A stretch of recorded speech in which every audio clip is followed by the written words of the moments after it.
अस्सलाम वालेकुम व्यूअर्स, मैं हूँ Sitara Nayab and welcome to my channel mothers guide. आज की वीडियो उन फीमेल्स के लिए है जिनको बहुत परेशानी का सामना करना पड़ता है जब डॉक्टर कहती है कि आपका सी सेक्शन होगा। और हमारे पाकिस्तान में अक्सर औरतें ये समझती हैं कि उनकी बहू को या उनकी बेटी को जानबूझकर डॉक्टर ने सी सेक्शन कह दिया है। होते हैं ऐसे डॉक्टर भी जो लालच के लिए ऐसा करते हैं और अपनी फिजिबिलिटी देखते हैं, लेकिन उसके अलावा भी कुछ कॉजेस होते हैं सी सेक्शन के।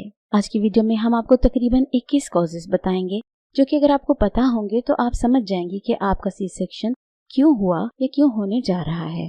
क्या आपको पता है कि सी सेक्शन होता क्या है? जब आपकी डिलीवरी वेजाइना से नहीं हो पाती तो फिर आपकी एब्डोमेन के एरिया को कट करके और आपके यूट्रस पे कट लगाकर बच्चे को बाहर निकाला जाता है। इस प्रोसेस को सी सेक्शन या सिजेरियन कहा जाता है। इसकी बहुत सी वजूहात होती हैं जिसको हम वन बाय वन करके इस वीडियो में आपके साथ डिस्कस करेंगे।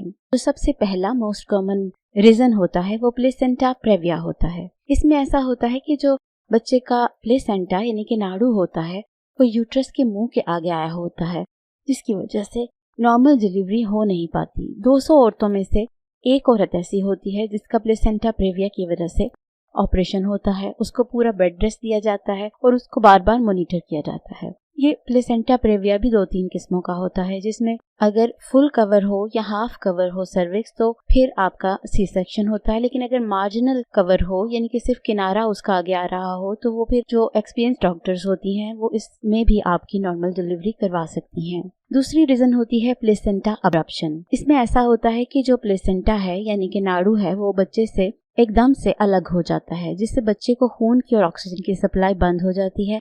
इस प्रोसेस में बहुत जल्दी से इमरजेंसी में आपका सी सेक्शन करना पड़ता है, क्योंकि इसमें बच्चे की जान को बहुत ज्यादा खतरा होता है, क्योंकि अगर बच्चे को ऑक्सीजन नहीं मिलेगी तो वो सरवाइव नहीं कर पाएगा। यूटेराइन रप्चर एक तीसरी रीजन होती है। 1500 में से कोई एक औरत ऐसी होती है जिसकी यूट्रस फट जाती है या वो लेबर की दर्द को बर्दाश्त नहीं कर पाती और उसमें बहुत ज्यादा ब्लीडिंग हो जाती है और बच्चे की ऑक्सीजन की सप्लाई रुक जाती है। इस वजह से औरतों का सी सेक्शन फौरी तौर पे किया जाता है। एक रीजन ब्रीच पोजीशन होती है, यानी कि अगर बच्चा उल्टा हो यानी कि उसका सर ऊपर की जानिब और टांगे नीचे की तरफ हो तो फिर ऐसी सिचुएशन में बच्चे की नॉर्मल डिलीवरी कराना मुश्किल होता है। खास तौर पे अगर बच्चे की गर्दन के गिर्द नाड़ू आ जाए तो फिर बच्चे का दम घुटने का खतरा होता है और डॉक्टर किसी तरह का भी रिस्क नहीं ले पाते और इस सिचुएशन में आपका सी सेक्शन रेकमेंड कर देते हैं। एक प्रोसेस होता है कॉर्ड प्रोलैप्स का। इसमें ऐसा होता है कि जो बच्चे की अम्बिलिकल कॉर्ड है वो जब औरत को दर्दें लगती हैं तो वो बच्चे से पहले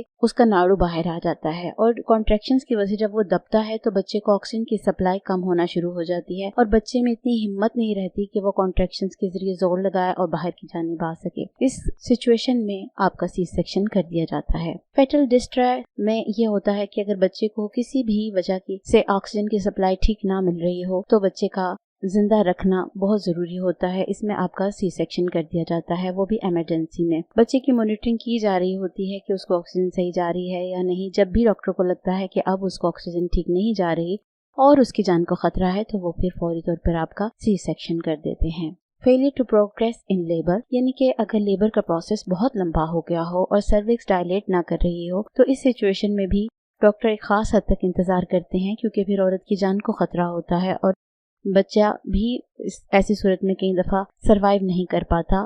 बहुत ज्यादा लंबी जो दर्दें होती हैं उसके लिए एक खास मियाद मुकर्रर की होती है कि अगर इतनी देर में मुंह ना खुला और इतनी देर में अगर बच्चा बाहर ना आया तो फिर प्रोसेस आपका सी सेक्शन का कर दिया जाता है। एक रीजन होता है रिपीट सिजेरियन, यानी कि आपके पहले अगर सिजेरियन हुए हैं तो ज्यादातर चांस होता है कि आपका नेक्स्ट बच्चा सिजेरियन से हो। अगर आपको ये ख्वाहिश है कि आपका दूसरा बच्चा नॉर्मल हो तो उसमें कुछ शराइत हैं जो कि हमने एक वीडियो में बयान की हैं कि अगर आपकी पहले सी सेक्शन है तो दोबारा नॉर्मल डिलीवरी कैसे हो सकती है, आप उसको देख सकती हैं। लेकिन आमतौर पे 2.5 साल का वक्फा हो, आपको कोई ब्लड प्रेशर शुगर वगैरह का मसला ना हो, कोई प्लेसेंटा प्रेविया का मसला ना हो और कोई कॉम्प्लिकेशन ना हो तो फिर ऐसी सूरत में आपका नॉर्मल डिलीवरी हो सकती है। लेकिन अगर पहले आपका सिजेरियन हो और वक्फा कम हो तो फिर आपका लाजमी तौर पे दोबारा सी सेक्शन ही कर दिया जाता है। एक और प्रॉब्लम होती है जिसे CPD कहा जाता है, जिसे सिफेलोपेल्विक डिस्प्रोपोर्शन कहा जाता है। इसमें या तो बच्चे का सर बहुत बड़ा होता है या फिर माँ का जो पेल्विस का एरिया है वो बहुत छोटा होता है, जिसमें इतनी जगह नहीं होती कि बच्चे का सर गुजर सके या जो लेबर का प्रोसेस है वो ठीक तरीके से हो सके।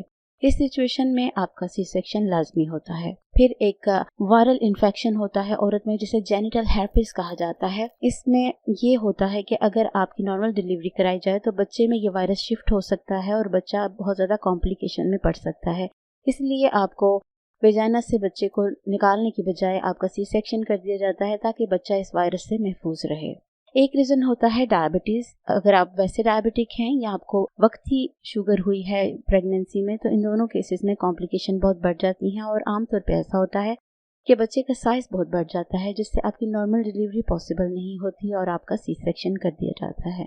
एक रीज़न प्रीक्लैम्सिया होता है जिसमें आपका बीपी शूट कर जाता है, स्पेशली 140 से ऊपर अगर आपका ऊपर वाला ब्लड प्रेशर हो तो आपकी डिलीवरी लाजमी तौर पे ऑपरेशन से की जाती है, क्योंकि ऐसी सूरत में बच्चे को ऑक्सीजन की सप्लाई कम हो जाती है और बच्चे के लिए ऑक्सीजन बहुत ज़रूरी होती है। एक रीज़न बर्थ डिफेक्ट्स होते हैं। अगर बच्चे में कोई बर्थ डिफेक्ट देखे गए हों एनॉमली स्कैन वगैरह में, तो फिर वो पहले ही आपको बता देते हैं कि आपकी सी सेक्शन डिलीवरी होगी, क्योंकि अगर बच्चे में डिफेक्ट है तो वो नॉर्मल प्रोसेस से गुजरने में दिक्कत होगी और उसमें कॉम्प्लिकेशंस होंगी।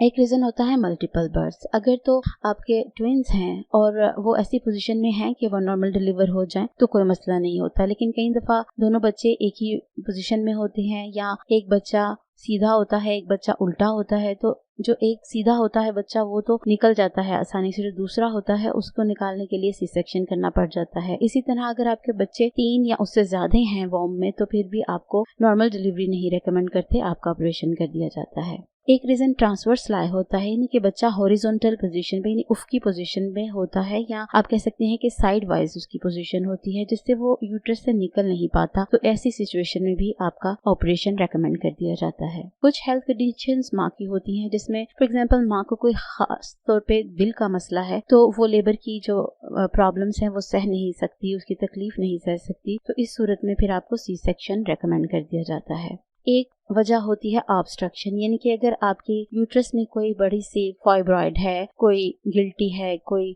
ऐसी चीज़ बनी हुई है, पानी की थैली बनी हुई है जिससे उसके नॉर्मल प्रोसेस में प्रॉब्लम आ रही है, तो वो आपके एनॉमली स्कैन में दिख जाती है और फिर आपको सी सेक्शन रेकमेंड कर दिया जाता है। एक रीज़न ऑपरेशन का कॉन्ट्रैक्शन का बहुत वीक होना होता है। कई औरतों को कॉन्ट्रैक्शंस उतनी जोर की नहीं आती जिससे जो लेबर का प्रोसेस है पूरा हो सके, पूरा मुंह यूट्रस का खुल सके, या ये कि बच्चे में इतनी सख्त नहीं होती, बच्चा वीक होता है या प्री मेच्योर होता है कि वो कॉन्ट्रैक्शंस में माँ का साथ दे सके, तो ऐसी सूरत में भी उसका ऑपरेशन हो जाता है। एक प्रॉब्लम ये होती है कि अगर माँ को HIV इन्फेक्शन है तो फिर पूरी कोशिश की जाती है कि बच्चे को सी सेक्शन से करा लिया जाए, उसकी नॉर्मल डिलीवरी ना कराए।